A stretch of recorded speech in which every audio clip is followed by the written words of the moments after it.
प्रातस्मरणीय छत्रपती शिवाजी महाराज मंचावर विराजमान आजच्या कार्यक्रमाचे सन्माननीय अध्यक्ष. शिवचरित्र बालपणापासून वाचत आलो, अभ्यासत आलो. सगळ्या सणावळ्या मुखोद्गत आहेत, सगळा इतिहास समोर आहे. अनेक गडकिल्ल्यांना भेटी दिल्या, इतिहास समजून घेण्याचा प्रयत्न केला.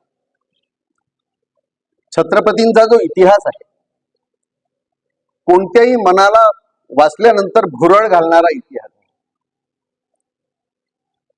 त्याच्यातली उत्स्फूर्तता जागवणारा इतिहास आहे. त्यामुळे तुम्ही पाहिलं असेल की 350 वर्षापेक्षा जास्त कालावधी होऊनही हे चरित्र आजही तितक्याच रसाळपणे सांगितलं जातं आणि तितक्याच उद्बोधकपणे ऐकलं जातं. पिढ्याच्या पिढ्या घडल्या, नवे या देशात महापुरुष घडले. महात्मा फुलेंपासून नेताजी सुभाषचंद्र बोसांपासून, स्वातंत्र्यवीर सावरकरांपासून तर अगदी रवींद्रनाथ टागोरांनी बंगाली सगळ्या साहित्यामध्ये शिवरायांचा कविता आणि उल्लेख साहित्य आपण बघितलं असेल. या महामानवाच्या जीवनावर अनेक ग्रंथ लिहिले गेले, बखरे लिहिल्या गेल्या. फक्त ऐतिहासिक साहित्यच नाही, कथा कादंबऱ्या झाल्या, नाटकं झाली, त्यानंतर अनेक प्रकारच्या कलाकृती झाल्या, चित्रपट निघाले. अजूनही शिवराज अष्टक चालूच आहे. पुष्कळशा लोकांना ज्यांना इतिहास माहिती नाही, परप्रांतातली माणसं ज्यांनी वाचला नाही, त्यांना हा प्रश्न पडतो की यार यहाँ भी शिवाजी दिखते, वो है उसमें भी शिवाजी दिखते. शिवाजींची एक एक माणसं हा स्वतंत्र इतिहास निर्माण झाला. मित्रांनो, इतकी शक्ती शिवरायांमध्ये होती. आपल्याला हे समजून घेतलं पाहिजे. ज्या कालखंडात शिवाजींचा जन्म झालेला आहे, यवनांच्या स्वाऱ्यांनी हा देश हताहत झालेला होता. शेकडो वर्ष यवनांच्या स्वाऱ्या या देशाची सगळी अस्मितेची धुळधाण करत होती. 3 दशशतकापर्यंत 300 वर्ष राजपुतांनी त्यांच्याशी लढत दिली. त्याच्यानंतर त्यांचाही नाईलाज झाला आणि अतिशय क्षीण झालेला हा पूर्ण भारत देश ज्या वेळेला लयाला जातो की नाही अशी स्थिती होती. इतिहासकारांचं म्हणणं असं आहे की त्यावेळेला जे अनन्वित छळ होत होते लहान मुलींवर आणि स्त्रियांवर, ते आम्ही लिहू देखील शकत नाही. हे इतिहासकार एवढंच वाक्य लिहितात. यावरनं तिथल्या भीषणतेची आपल्याला कल्पना आहे. इतकी प्रचंड, म्हणजे या भारत मातेचा पदर ज्या वेळेला मित्रांनो पेटलेला होता, त्याचा आगीचा वणवा झाला होता, ते विझवण्याचं सामर्थ्य कोणातही नव्हतं. त्यावेळेला शिवरायांचा जन्म झालेला आहे, लक्षात घ्या. शिवाजीचा जन्म झाला म्हणजे काय झालं मित्रांनो, भारत मातेला एक सोनेरी स्वप्न पडलं आणि महाराज जन्माला आले. आज शिवजयंती, आजच्याच दिवशी 19 फेब्रुवारी 1630 साली महाराज जन्मले शिवनेरी किल्ल्यावर. शिवरायांचा जन्म झाला, जणू धरतीने नवीन स्वप्न पाहण्याचं ठरवलं. आणि मित्रांनो काय सांगू तुम्हाला, आई असावी तर जिजाऊ सारखी हो, आई असावी तर जिजाऊ सारखी असावी. जिजाऊ अत्यंत संघर्ष केलेली माता होती. या मोगलांनी तिचे वडील मारले, तिचे 3 भाऊ मारलेले आहेत. अतिशय वेदनायुक्त आयुष्य आहे त्या मातेचं, लक्षात घ्या. आपण जेव्हा शिवाजीचा जय जयकार करतो त्यावेळेला शहाजी राजांचा इतिहास समजून घेतला पाहिजे, त्यावेळेला जिजाऊंचा इतिहास समजून घेतला पाहिजे. माता पिता घडविल तेच मुलांचं जीवन असतं. दुधात साखर टाकल्यानंतर त्याचं जसं अमृत होतं ना, तसं अमृत शिवरायांचा या माता पित्यांनी केलेलं आहे. काय माता होती जिजाऊ, महापराक्रमी माता होती ती. तिने इतक्या वेदना सोसल्या, इतकी कळ सोसली, अतिशय दुःखात तिचं जीवन. पण त्या मुलाला जन्म दिल्यानंतर त्याच्याकडून आपली स्वप्नपूर्ती कशी करून घ्यायची. जिजाऊंच्या नशिबी लक्ष्मीचं भाग्य नसेल, पण सरस्वतीचं ज्ञान होतं. जिजाऊच्या नशिबी दुर्गेचं शौर्य होतं. ते मुळात उतरवण्याचं कार्य जिजाऊंनी केलेलं आहे, लक्षात घ्या मित्रांनो. म्हणून इतक्या वर्षानंतरही हा जगज्जेता, ज्याचा विदेशातल्या सगळ्या इतिहासकारांना देखील भुरळ पडली, शिवनेरीला जन्मलेले शिवाजी महाराज हे रायगडावर 3 एप्रिल 1680 साली मृत्युमुखी पडले. एका गडावर जन्म घेऊन दुसऱ्या गडावर महाराजांनी देह ठेवला आहे. जगातल्या कोणत्याही योद्ध्याला हे भाग्य लाभलेलं नाही. ही वैशिष्ट्य शिवाजी महाराजांचं आहे. पूर्ण 50 वर्षाचं आयुष्य फक्त शिवाजी महाराजांना मिळालं. शिवाजी महाराजांच्या आयुष्याचा अभ्यास करताना एक लक्षात येतं की एक माणूस 50 वर्षामध्ये इतक्या कलाकृती, इतक्या युद्ध, इतके गनिमी कावे, इतकी माणसं, इतकं मोठं साम्राज्य कसा उभा करू शकतो याचा प्रश्न विचारवंत वाचक जर असेल तर त्याला पडल्याशिवाय राहत नाही. आणि 16व्या वर्षी आपली कारकीर्द सुरू केलेला. म्हणजे विदेशातल्या युद्धशास्त्राचे जे लोक आहेत, विदेशशास्त्रात चीनचे असतील, युरोपियन कंट्री मधले असतील, त्या लोकांनी जे लिहिलेलं आहे त्याचा अभ्यास आजही विदेशामध्ये या गोष्टीचा अभ्यास केला जातो. मला हेही समजत नाही की जिजामातींनी, माझ्यासमोर हा प्रश्न आहे की जिजामातींनी इतकं सगळं त्यांना इतक्या अल्प वयात कसं काय दिलं असेल. शहाजीराजे तर तिकडे विजापुरामध्ये त्यांचा बहुतांश कालखंड गेलेला आहे. शिवाजी महाराजांच्या जीवनामध्ये काही महानुभावांचं अनन्य साधारण महत्व आहे. मित्रांनो, तुम्ही आम्ही सगळे समाज जीवनात वावरणारी माणसं आहोत. शिवाजी महाराजांचं वैशिष्ट्य तुम्हाला सांगतो. शिवाजी महाराजांचं वैशिष्ट्य असं होतं, तुम्ही आम्ही निरनिराळ्या क्षेत्रात काम करतो मित्रांनो. आपण नेहमी रडत असतो, मला संधी मिळत नाही, मला संधी येत नाही. अहो, संधी काय पाहुण्यासारखी घरात कॉलबेल वाजवून येते काय? नाही. पण एखादी संधी आल्यानंतर माणसाची बुद्धिमत्ता असावी लागते की ही संधी आहे हे समजण्याची.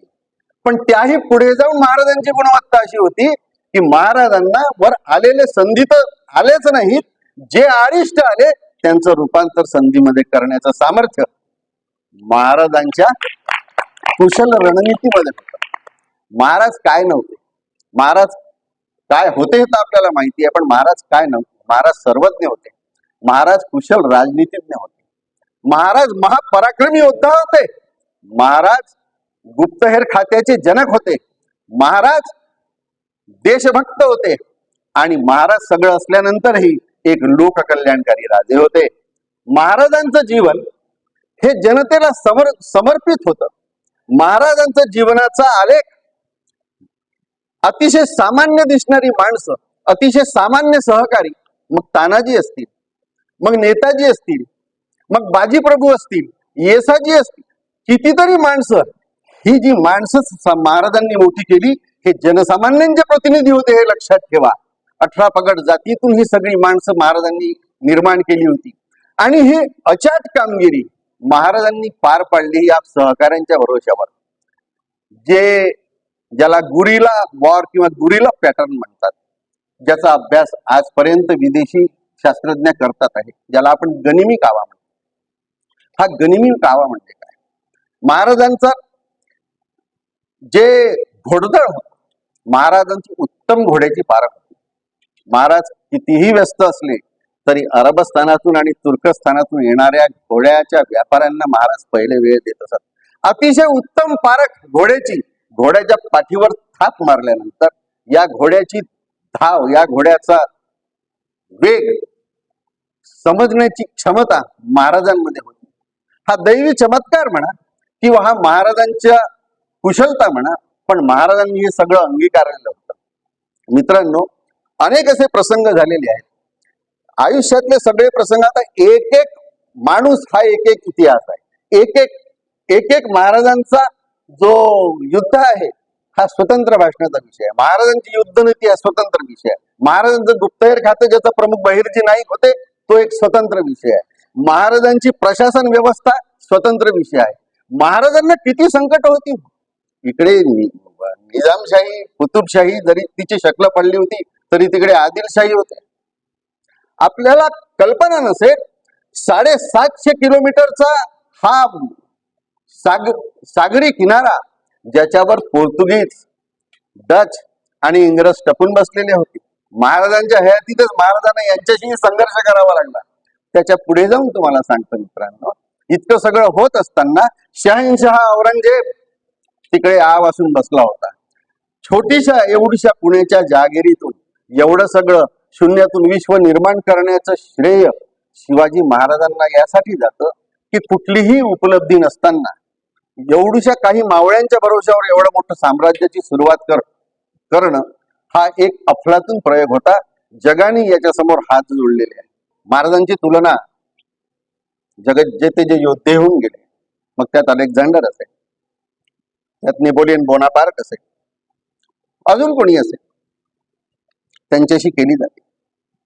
पण त्यांच्याशी आमच्या महाराजांची तुलना यासाठी होऊ शकत नाही की सर्वसामान्य माणसाचा विचार करणारा, जनकल्याणाचा विचार करणारा आणि स्वतः ज्या वेळेला सत्ताधीश स्वतःला वगळून विचार करतो की आणि स्वतः हे सांगतो की हे राज्य व्हावं ही तो श्रींची इच्छा असं तो म्हणतो, याच्याच महाराजांचं मोठेपण सामावलेलं आहे. त्यांना पदाची कुठलीही लालसा नाही आहे मित्रांनो. अहो, इतक्या मोठ्या राज्य निर्माण केल्यानंतर हे राज्य व्हावं ही श्रीची इच्छा म्हणणार आणि स्वतः प्रत्येक लढाईला सामोरे जाणारे सैन्याच्या भरोश्यावर महाराजांनी कुठलंही युद्ध नाही पाळलं. काय प्रसंग आहे तो एक, काय प्रसंग आहे. महाराजांच्या जीवनामध्ये वेळ फार कमी आहे माझ्याजवळ. 1659 पासून 1659 ते 1666 हा कालखंड जो आहे,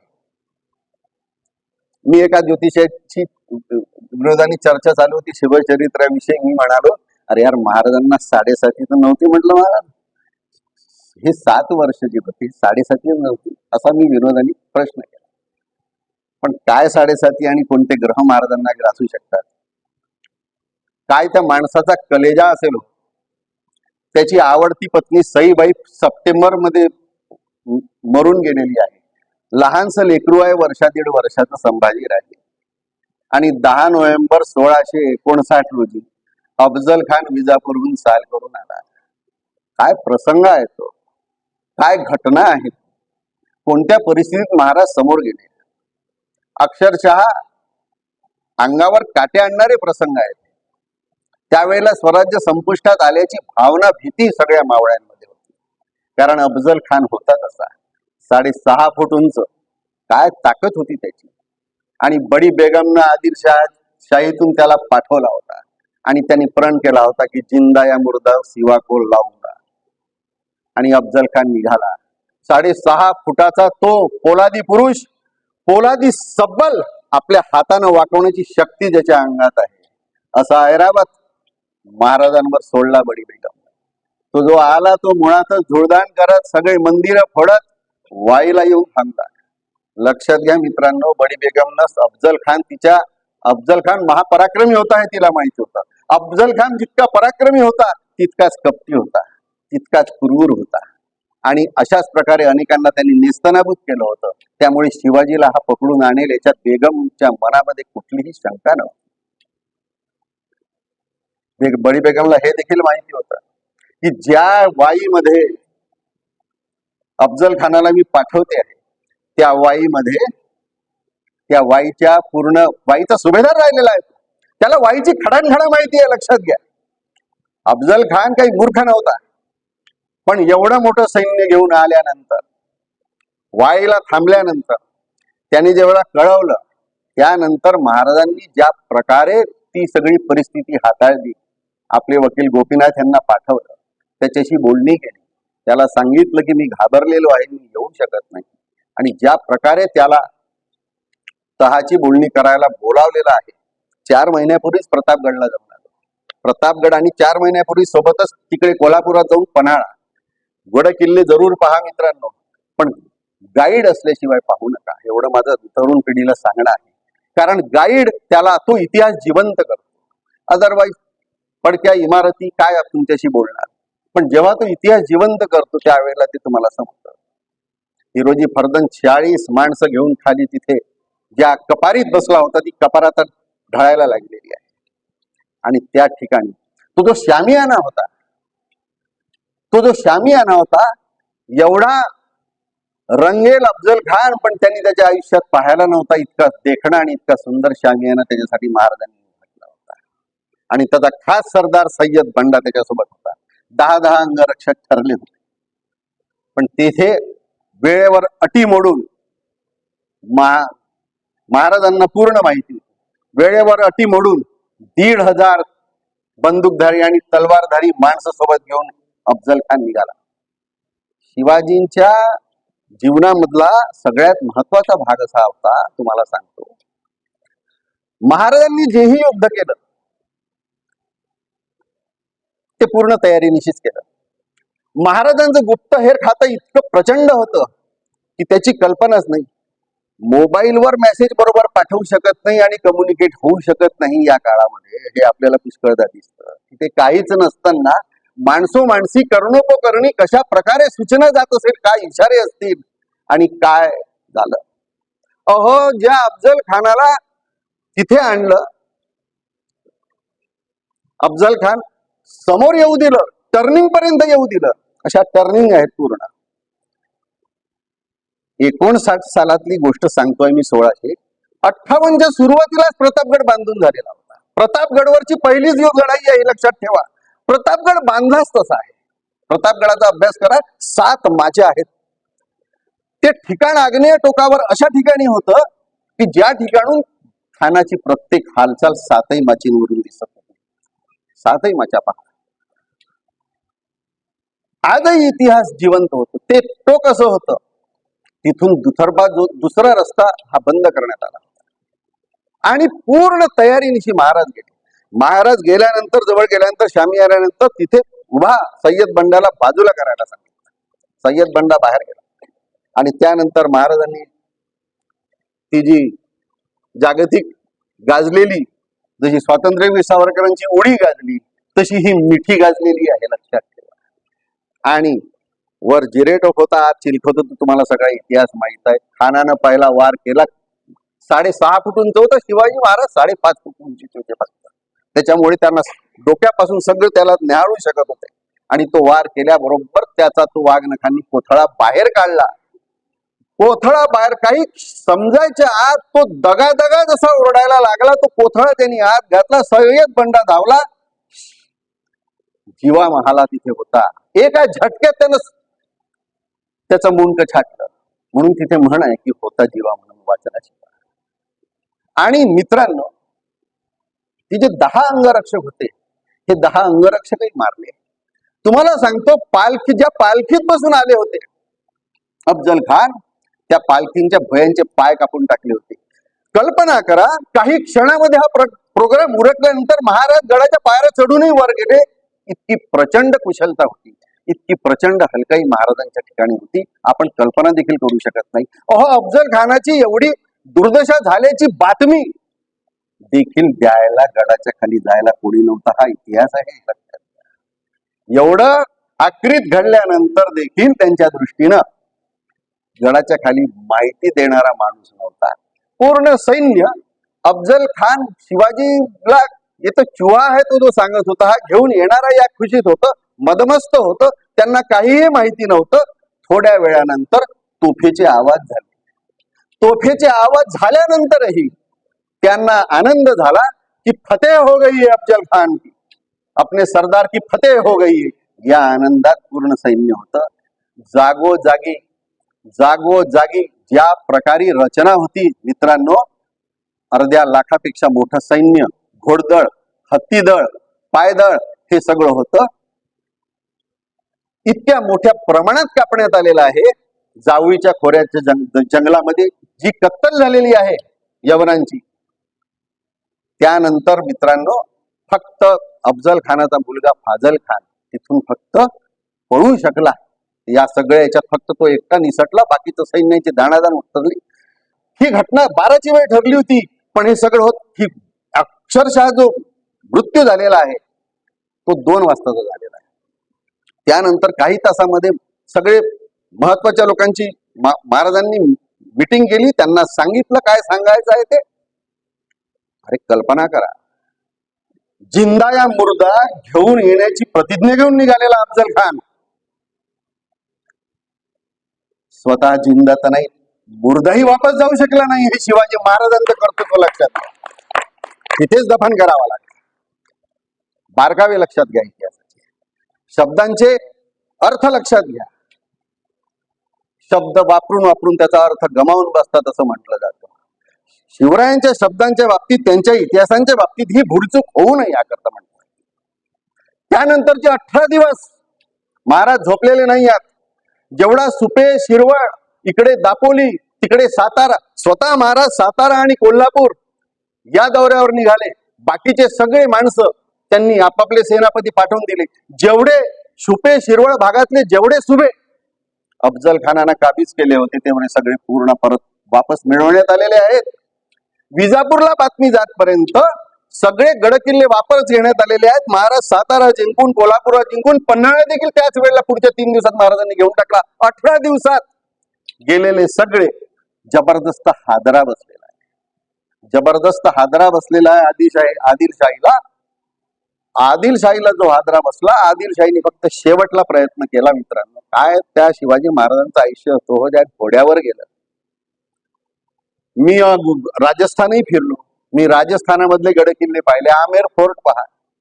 लक्षात येतं आपल्याकडले किल्ले पाहिल्यानंतर आणि राजस्थानातले किल्ले पाहिल्यानंतर हे मिर्झाराजे जयसिंग आणि जे पुष्कळचे जे त्यांचे अनुयायी होऊन मोगलांच्या सैन्यासोबत राहिले, त्यांचे मांडलिक होऊन त्यांचे गडकिल्ले शाबूत आहेत. अजूनही सगळं तिथे दिसतं. त्यावेळेला लक्षात येतं की आपल्या महाराजांचे गडकिल्ले काही शाबूत नाही. आपल्याला त्याची कदर नाही. इतके वर्षापर्यंत ते अजून इंटॅक्ट ठेवले पाहिजे. हा वारसा आहे नवीन पिढीसाठी हे समजण्याची. कागदोपत्री फक्त हालतात कोणाला जेव्हा पाहावं तेव्हा पाहिजे तेवढं काही तिथे दिसत नाही. शासनाची व्यवस्था नाही. हा इतिहास जिवंत ठेवायला पाहिजे, तेव्हाच हा नवीन पिढीपर्यंत पोहोचेल. आणि त्यानंतर 3च महिन्यात दुसरं संकट आलेलं आहे. फार मोठं संकट होतं ते. शेवटला केलेला प्रयोग आहे हा आदिलशाहीनी, बडी बेगमने सिद्दी जोहर पाठवला. सिद्दी जोहर पन्हाळ्यावर आला. 2 मार्च 1660 पन्हाळ्याला जो वेढा पडला, पन्हाळ्याचा वेढा, त्या याला म्हटलं होतं, मी मागेही म्हटलं, आता म्हटलं पण हा वेढा पडला म्हणजे कुठून कुठपर्यंत होता तो पूर्ण परिसर दाखवतो. तिथे आता गाव वसलेले आहेत. शिवाजी महाराजांची आणि संभाजी महाराजांची भेट तिथेच झालेली आहे. शेवटली मित्रांनो वर खोली आहे. काय ते माणसं असतील, काय तो इतिहास असेल. सर्वसामान्य माणसाला इतका सगळा 18 पगड जातीच्या समाजाला जोडणारा, एकोपा निर्माण करणारा, तो एकोपा राहायला पाहिजे. मॅडम जे बोलल्या, मॅडम तुम्ही म्हणाल्या की जातीपाती, फार वाईट वाटतं सगळं पाहिल्यानंतर. फार दुःखद आहे सगळं. महापुरुष तर महापुरुष, संतही जर त्यात घ्यायला लागले जातीपातीमध्ये तर या देशाचं कसं होण्याचं. डॉक्टर आंबेडकर असं म्हणाले होते की ज्यांना आपल्या इतिहासाचं विस्मरण होतं ती पिढी इतिहास घडवू शकत नाही. तसं या देशाचं होऊ नये. आपल्या महापुरुषांबद्दलचा आदर सर्व 18 पगड जातींमध्ये राहायला पाहिजे, याची काळजी घेण्याची गरज आहे. तो एकोपा निर्माण करण्याचं कार्य शिवाजी महाराजांनी केलं होतं. सामान्य माणसांनी, 18 पगड जातीच्या माणसांनी कसं जगावं हे महाराजांनी या महाराष्ट्राला आणि उभ्या हिंदुस्थानला शिकवलं मित्रांनो. आणि सन्मानाने कसं मरावं हे छत्रपती संभाजी महाराजांनी या देशाला शिकवलेलं आहे. हे लक्षात ठेवा. मरावे परी कीर्ती रूपे उरावे हे खऱ्या अर्थाने ज्यांच्यासाठी लागू होतं ते हे पिता पुत्र ही या देशाची धरोहर आहे मित्रांनो. ज्या ज्या वेळेला या देशात अन्याय होईल, अत्याचार होईल, अविचार होईल मित्रांनो, ज्या वेळेला विचाराच्या राजमार्गावरून अविचाराचे अश्व बेलगाम चौखर उधळतात त्यावेळेला देशात अपकृत्यांचा जन्म होत असतो आणि त्यावेळेला जातीवाद हा पराकोटीला जातो आणि देशाला पोखरत असतो. मला कधी कधी असं वाटतं की त्या प्रकारची स्थिती तर आज येत नाहीये ना. त्यामुळे सर्वांनी सावधान होण्याची गरज या शिवजयंतीला निर्माण झालेली आहे. महाराजांनी जे संपूर्ण करून ठेवलेलं आहे या देशाच्या युवा पिढीसाठी, युवकांना सोबत घेऊन त्यांनी सुरू केलं होतं. युवकांकडून त्यांना अपेक्षा होती की जो आपल्या खांद्यावर तरुणाई घेऊन उभारतात, तारुण्य घेऊन पुढे झेपावत राहतो, ज्याला काळाचं बंधन नसतं, ज्याच्या विचारात आणि आचारात क्रांतीच्या उर्मी असतात, त्याला युवक असं म्हणतात. तो युवक अपेक्षित आहे. डीजे लावून आणि झेंडे नाचून नाचणारा युवक महाराजांना अपेक्षित नव्हता. हेही त्या युवकांना सांगण्याची गरज आहे. माहिती तंत्रज्ञानाच्या स्फोटामध्ये ही तरुणाई जर इकडे तिकडे विखुरली जात असेल तर या चरित्रात एवढी क्षमता आहे की हे चरित्र या देशाचं भाग्य पुनश्च निर्माण करू शकतं आणि किनाऱ्याला पैलतीपर्यंत हे नेऊ शकतं. याची जाण सर्व लोकांनी सतत ठेवली पाहिजे. प्रातस्मरणीय शिवरायांना नमन करून मी माझे 2 शब्द संपवतो. धन्यवाद.